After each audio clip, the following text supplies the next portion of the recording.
If it's not personal, then it means that it's not specific. Using one's imagination only takes you to a place of a character, but it takes you to a place of a character which is never going to be a specific human being. I think that it takes you to a place of a character, of an idea of a character. No matter how much we want to or don't want to, as soon as we get up on stage with our instrument. We get up on stage with our life story, with our experiences, with our losses, with our joys, with our gains, with everything. So no matter how much you want to keep it away from the personal, it's impossible because you're putting yourself on stage. So it is personal, but it's personal in a way that's so specific to you even, and it's so unknown to you that you have to search for it. It's not specific in a way that I used to think it's specific, where it's like, oh, I know if I tap here, I know if I tap here, I know if I tap here, I know how I react.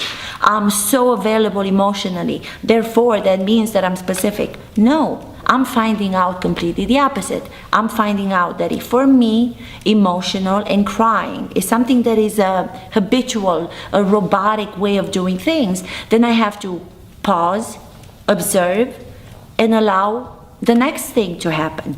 The next thing is what's specific. So it's the thing that I don't know about myself, which I'm discovering through the process of the method.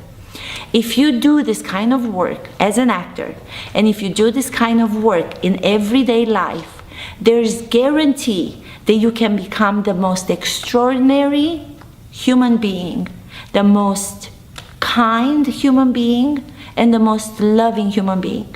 It is not just a method for actors, it is a method of life. And that's what I'm learning more and more and more.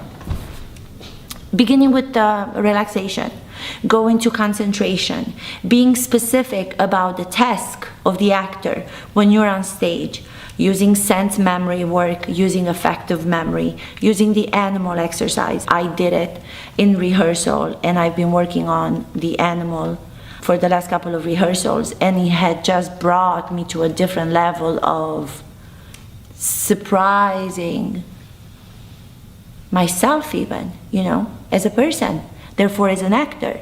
So I'm not saying, yes, it's a personal way in a self-indulgent sense, because then it has nothing to do with the rest of the people. It has nothing to do with humanity. It has nothing to do with the art in yourself. It has to do with arrogance. It has to do with the ego. I'm saying specific and personal to the unfamiliar, to the difficult, to that search within yourself of what connects us all. Mm-hmm.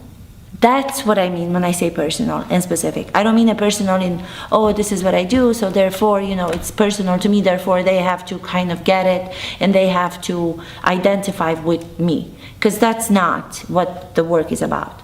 The work is beyond. We base so much of the work on our senses. Sensory exercise is one of the most important things that we do as method actors. But I think that in order to really reach that complete sense of the work, you have to go beyond the senses. I think that the senses are the tools that allow you to work with, are the specific tasks that you give yourself as an actor, which you need to have in order to allow yourself to. And only when you do that, the magical moments happen. Only when you do that, the magical, extraordinary moments happen on stage. With you, or with you and the partner whom you happen to play against, or with, or love, or want to destroy and kiss and love again and destroy again. And I think The Bear is such a beautiful, amazing play that's been done, and I've seen it done so many times in so many different productions.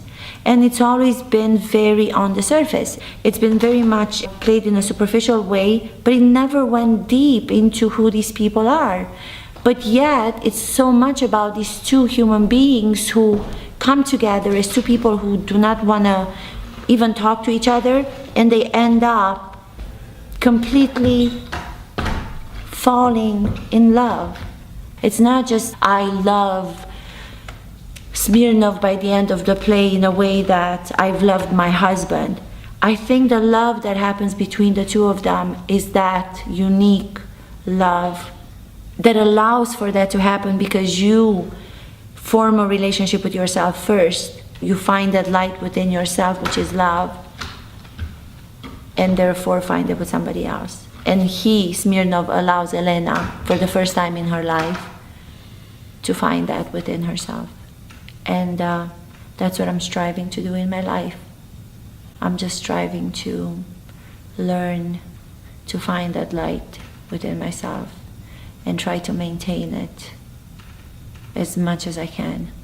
I heard somebody say today, I don't know exactly where it was, but somebody said, what people think of you does not define you.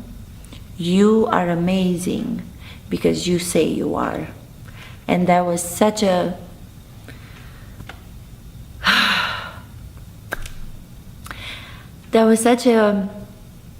beautiful thing for me to hear, and I needed to hear, because I need to be permitted most of the time to go there, you know. And only when I get up and do the work, I am so much closer to that part of myself, to that light within myself.